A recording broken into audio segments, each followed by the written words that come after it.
crib just covered in dreams. Or these really cool blue guppies. Or how about a funnel pain check she-like killifish?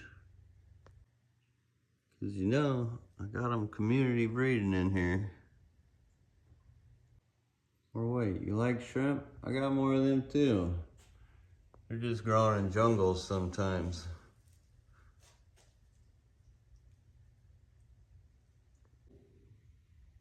And that's just scratching the surface.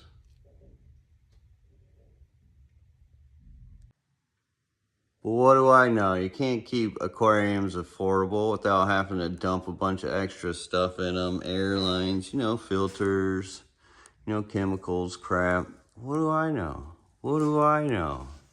Don't follow me or nothing. And I think these guys agree with me.